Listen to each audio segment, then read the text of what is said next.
மருது சகோதரர் யாரு? விசுவாசத்திற்கு பெயர் போனவர்கள்.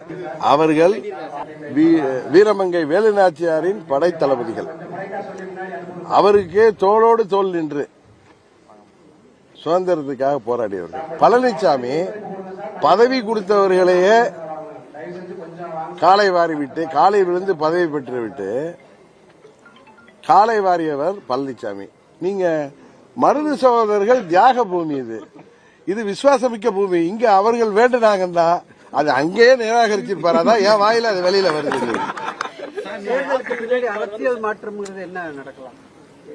தேர்தல் நேரத்தில் கூட்டணிகளே உங்களுக்கு பெரிய வியப்பை உருவாக்குகின்ற விதமாக கூட்டணிகள் அமையும். அதே மாதிரி ஒரு சூழ்நிலை உருவாகி வருகிறது. அதுதான் உண்மை. நீங்க புரிஞ்சுக்குவீங்க. உங்களுக்கு தெரியாம இல்ல, புரிஞ்சுக்குவீங்க.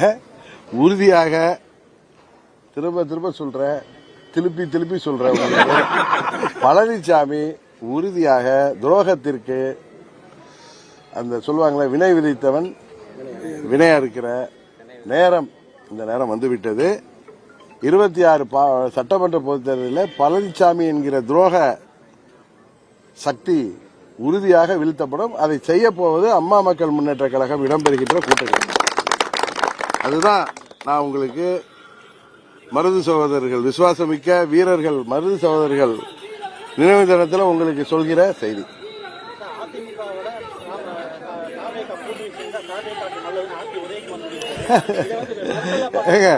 அவங்க எவ்வளவு பயத்தில் இருக்காரு தம்பி உதயகுமார். புரட்சி தலைவருக்கு உருவாக்கிய இயக்கம், 10 ஆண்டுகள் அவர் தொடர்ந்து முதலமைச்சராக இருந்த இயக்கம், அம்மா அவர்கள் கிட்டத்தட்ட 4 முறை ஆட்சி பொறுப்பில் உருவாக்கிய இயக்கம். இவர்களும் அந்த அம்மா கொண்ட ஆட்சியை 4 வருடம் ஆட்சி பொறுப்பில் இருந்து விட்டு மக்கள் வரிப்பணத்தை சுவைத்தவர்கள் அவங்க. அதனால அந்த சுவை கண்ட பூனைகள் ஏதாவது பண்ணி ஆட்சிக்கு வரும்னு அவர்கள் ஏதோ மாதிரி செய்யறாங்க. அதெல்லாம் தெரியுது. ஏன்னா அந்த தொண்டர்கள்லாம் சோர்ந்து போயிட்டாங்க. நிர்வாகிகள்லாம் முன்ன அப்படிதான் சொல்லியிருந்தாரு, எங்களோட பிரம்மாண்ட கட்சி கூட்டணிக்கு வரப்போகுதுன்னு. அதுக்கு விஜய் மதுரை மாநாட்டில் அருமையான பதிலை சொல்லியிருந்தார். திரும்பவும் விஜய் அவர்கள் இவர்கள் அழைப்புக்கெல்லாம் உறுதியாக பதில் சொன்னார். ஒன்னு கேட்கிறேன், விஜய் ரஜினிகாந்த் மாதிரி ஒரு உச்சபட்ச நடிகர், உச்சபட்ச நடிகராக இருக்கின்ற பொழுதே அவரது வருமானத்தை எல்லாம் விட்டுவிட்டு தமிழ்நாட்டு மக்களுக்காக மாற்றத்தை கொடுப்பேன் என்று அவர் ஒரு கட்சியை ஆரம்பிச்சு என் தலைமையில தான் கூட்டணி வரும்னு அவர் விக்கிரவாண்டிலையும் சொல்லியிருக்காரு, மதுரையிலையும் சொன்னார்.